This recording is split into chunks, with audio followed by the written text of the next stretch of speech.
4 3 2 1 We are on the exercise 5.1 in the last previous video, and we are completing the question number 5 and question number 7 in this video of the exercise 5.1. As you can see in the question number 4, if the C lies between A and B such that AC and BC equal, then prove that AC is equals to half of AB. ये हम prove कर चुके हैं previous video में. Now इसी का हम use कर रहे हैं क्वेश्चन नंबर 5 में. कैसे यूज़ कर रहे हैं? In the question number 4 C is called the mid point. हम सभी को पता है कि अगर किसी लाइन सेगमेंट को किसी पॉइंट से मैं डिवाइड करता हूँ और दोनों पार्ट्स इक्वल हो जाते हैं, जैसे AB के सेंटर में कौन सा पॉइंट था? C, जिससे AC एंड BC इक्वल आ रहे थे. That's mean C is the mid point of AB.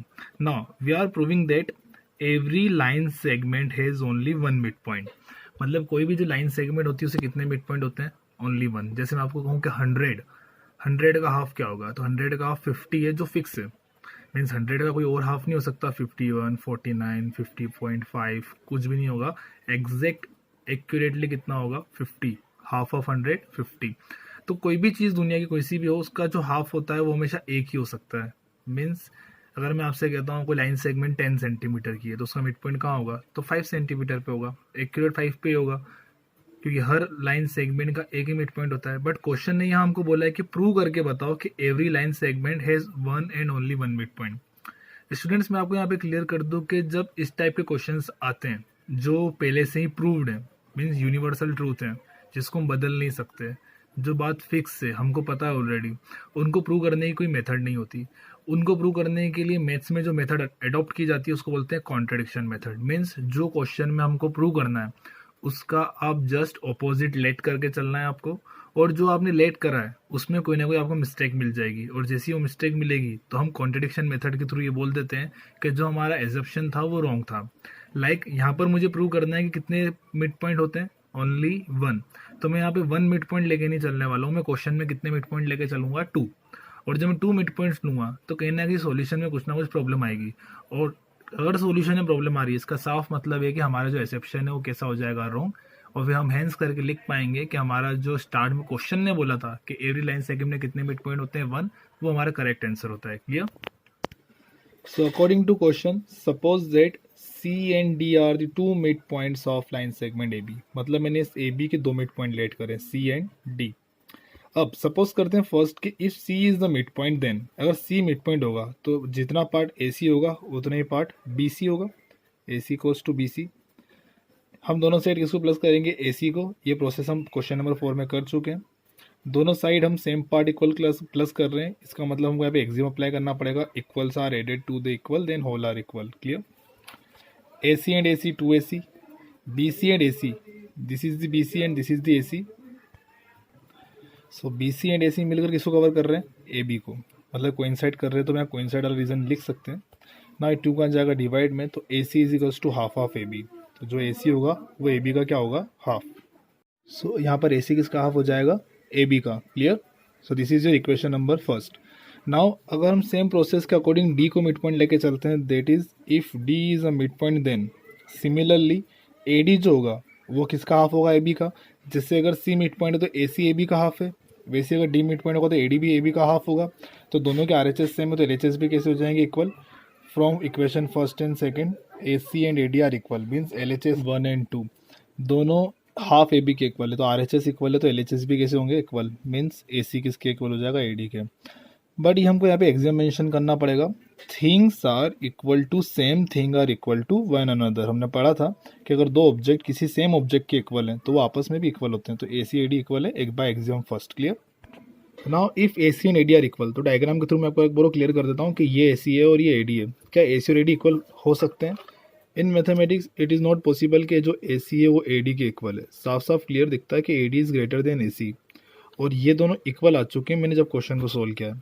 तो which is possible when C and D are coincide. तो ये तभी पॉसिबल है जब C और D दो अलग अलग पॉइंट ना हो, C और D दोनों एक ही सेम पॉइंट के ऊपर हो, not on different point.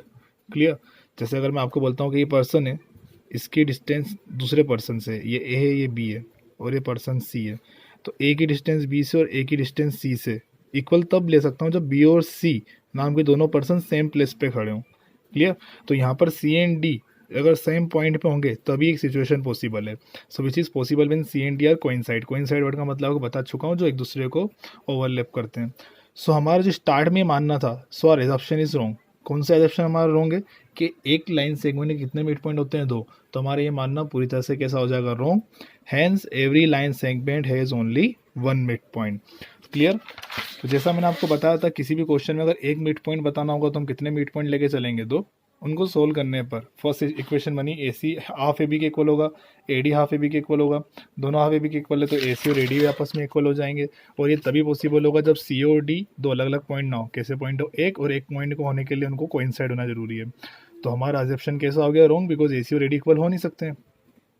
Hence every line segment is only 1 mid point. Clear. Now हम आते हैं क्वेश्चन नंबर 7 पे. क्या है हमारा क्वेश्चन नंबर 7?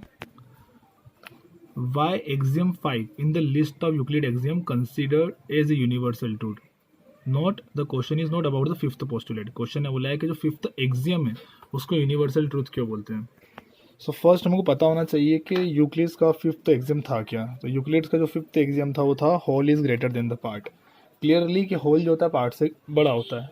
यूनिवर्सल ट्रूथ इसलिए बिकॉज हम इसके बहुत सारे एग्जांपल दे सकते हैं. इसका एग्जांपल मैं आपको राइटिंग में नहीं दे रहा हूँ, you can write in your own language. Reason is that मैंने आपको बहुत सारे एग्जांपल दिए थे इस एग्जाम को क्लियर करते टाइम, जब मैंने आपको एक्सप्लेन किया था सेकेंड वीडियो में.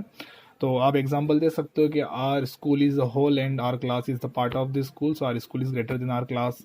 और we are in living in MP state and which is the part of India and India is whole and MP is a part of India. So we can mention like this. So हम example कुछ भी लिख सकते हैं इसको universal truth explain करने के लिए. क्वेश्चन ने बोला है कि यूनिवर्सल ट्रूथ क्यों है, तो आपको ये एक्सप्लेन करके बताना पड़ेगा कि यूनिवर्सल ट्रूथ क्यों है. Clear. Now we are on the exercise 5.2 and the first question of exercise 5.2 is how would you rewrite the Euclid's fifth postulate so that it would be easier to understand. मैंने आपको ये third video जो मैंने पोस्टलेट्स के ऊपर बनाई थी, उस पोस्टलेट्स को एक्सप्लेन करते time I just also explain you how we can rewrite the Euclid's fifth postulate. So you can copy that language from the third video. वो इसका आंसर है फर्स्ट क्वेश्चन का इसका. Now let's come to the second question. Does Euclid's fifth postulate imply the existence of parallel lines. क्या Euclid's का fifth postulates parallel lines के existence के लिए कुछ शो करता है, और करता है तो एक्सप्लेन करना है. So first question third video में जो कि लास्ट पार्ट है, और सेकंड क्वेश्चन ने आपको बोला है कि यूक्लिड्स का फिफ्थ पोस्टुलेट क्या पैरेलल लाइंस के एग्जिस्टेंस को इम्प्लीफाई करता है. बिल्कुल करता है. और हमने भी रीड किया है कि अगर दो लाइन्स हैं उस पर थर्ड लाइन अगर ऐसे आती है तो जो कोइंटर एंगल का सम होता है अगर 180 से लेस देन होता है तो लाइन एक दूसरे को इंटरसेक्ट करेगी. और इसी का ऑपोजिट क्या होगा कि अगर सम जो होगा वो 180 के इक्वल हो जाता है तो उस केस में लाइन इंटरसेक्ट नहीं करेगी, मीन लाइन्स कैसी होगी, पैरेलल. तो ये आप अपनी ओन लैंग्वेज में लिख सकते हो. मैं आपको बुक का रीज़न जो है आपको पढ़ के बता रहा हूँ. You can also right the reason from the book. If a straight line L falls on the two straight line M and N such that the sum of the interior angle on the side of L is two right angles, then by Euclid's fifth postulate the line will not meet on the side of L.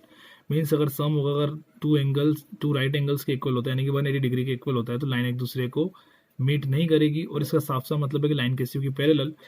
And next, you know that the sum of the interior angle on the other side of the line L will also be two right angles. Therefore, they will not meet on the other side also. So the lines M and N never meet and are therefore parallel. इसका मतलब ये है कि अगर एक side सम 180 degree है तो दूसरी साइड भी सम 180 डिग्री होगा, और दोनों साइड अगर सम 180 है तो लाइन ना तो आपके राइट साइड एक दूसरे से मीट करेगी ना लेफ्ट साइड. सो क्लियरली वो लाइंस कैसी हो जाएगी, पैरेलल. तो यूक्लिड्स का फिफ्थ पोस्टुलेट 101% क्लियर करता है पैरेलल लाइंस का existence. Clear. So with this question our chapter number 5 is complete. Complete your homework in your fair copy. Thank you and have a nice day.